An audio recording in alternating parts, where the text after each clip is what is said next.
Now about to transfer to a place where he was unknown, Mac had been unsure about the wedding, knowing so many of his former colleagues would be present.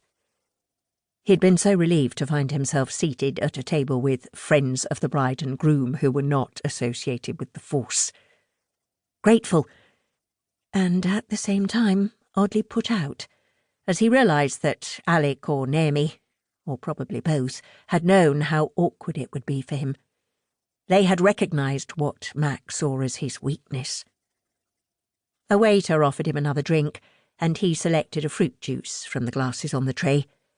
He'd had a glass of champagne for the toasts and sipped it sparingly, worried that even a small amount of alcohol would break his carefully maintained control.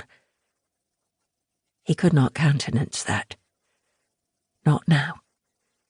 He glanced round, noting familiar faces among the crowd. A man he had worked with for 15 years caught his eye and raised his glass in awkward acknowledgement, then turned away. "I'm a leper," Mac thought, deciding he would find Naomi and say goodbye. A leper. 6 months off sick. Stress, it said on his records.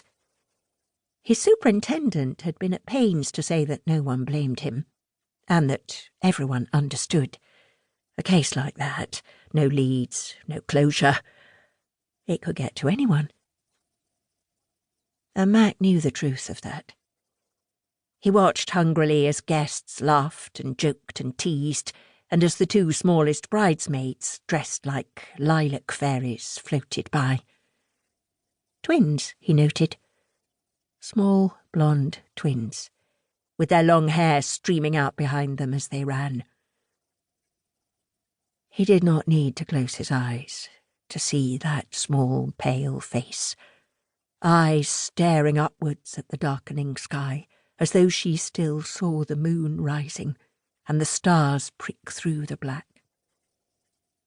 Mac swallowed hard, trying not to see her long fair hair darkened by the tide, flowing out across the sand, and the blue eyes, sightless now, just staring at the stars.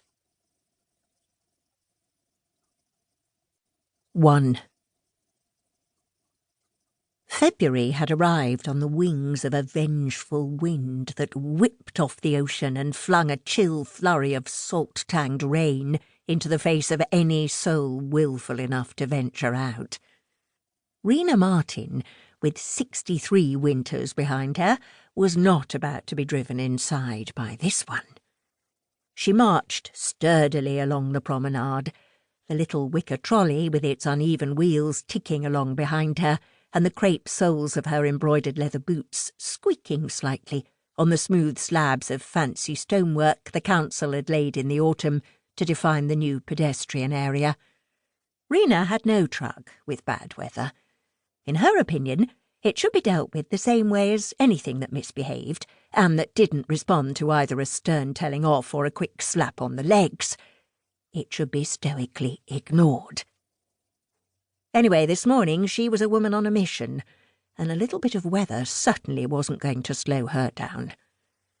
There were, unfortunately, some things that even Rina could not be stoical about, and which she certainly could not ignore, and the break-in at number 42 Newell Street fell firmly into that category. What was more, Rina was determined to make certain no one else ignored it either. Rina wheeled sharp left at the end of the promenade and dragged her little trolley up the 3 steps that led to the big double doors. There was a newly installed ramp at the side of the steps, which would have been somewhat kinder to the wheels, but Rina was in no mood for concessions. The doors of the police station, which faced directly onto a distinctly grey and irritable sea view, were firmly shut against the chill weather. Rina had expected that. What she had not expected at 8 o'clock in the morning, a weekday morning at that, was to find them still locked. Well, really!